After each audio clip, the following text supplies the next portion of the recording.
Okay, here we are on a follow-up. Changed a couple of things. My Jackson Big Rig. Still haven't gone out in it yet. It's winter time in the Northeast. It's been a bad winter, but I'm getting it ready. So I'm going to start from the front, and I added on this little tow rope, a big clip, in case I have to tow it or clip it onto anything. Put a pad on the front of my leaning bar. Don't know if I'm going to need it, but I got it. I'm looking forward to it. I got a 27 class battery box that I'm putting a 24 class motor in, and I'm gonna have enough room to mount my trolling motor controller that I got.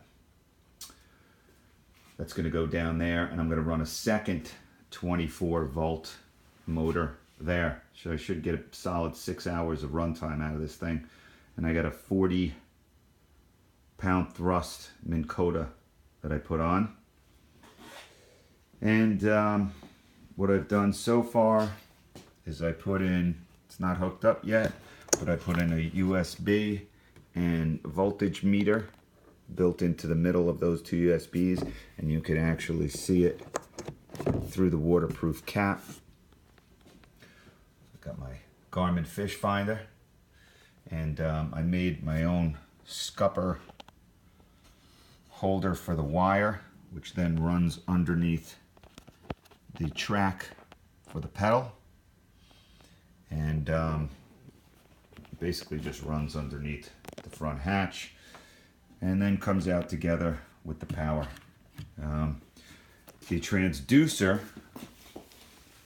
is mounted underneath, right in this spot that Jackson made, and it sits very nicely, not even close to the bottom of the boat. And I put on two 8-inch LEDs, and I'm going to mount the switches here, 4 switches. Haven't done that yet.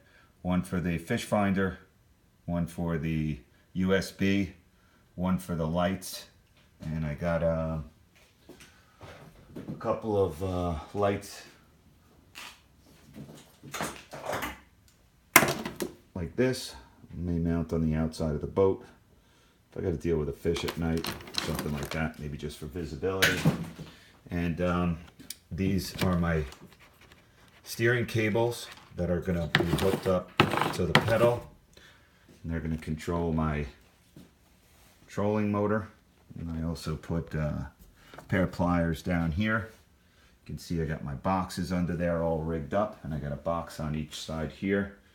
Got my lip grabbers, and here is a handle that when you let it go, lets the trolling motor down, and then when you pull it and hook it back on,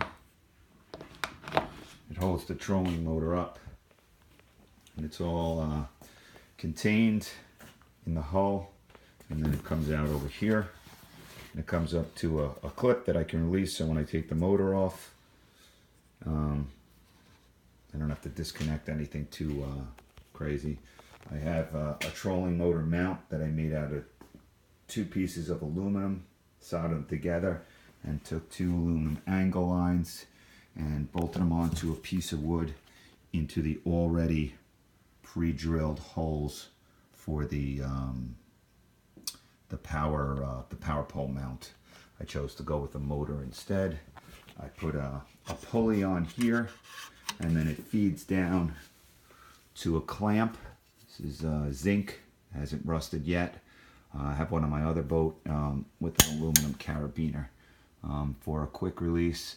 And that's my steering. I did the same thing that I did on the bottom. I took 2 of these, put a 4-inch stainless eye bolt coming out of each side with a brass clip, and these can come off, and then you just put it on here, and makes it real easy to take the motor off when I'm putting it in my car.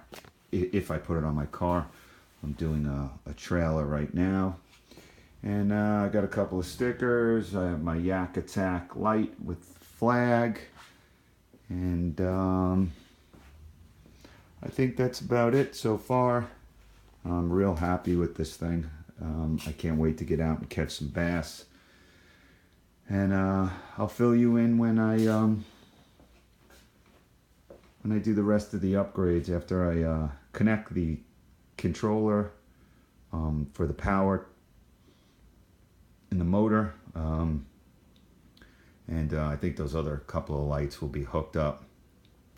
So there you have it. You know, I have the standard bazooka tube still on it also. But I'm real excited. I was been fishing in my Ascend, which I love, but my son is going to get it, and he'll be fishing with me, I hope. I made this rack also.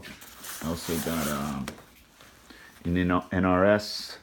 I don't know which jacket this is. It's not the one everybody else gets, but it's got a little pocket for a marine radio, and I put my my pilot on there, which I'm excited for.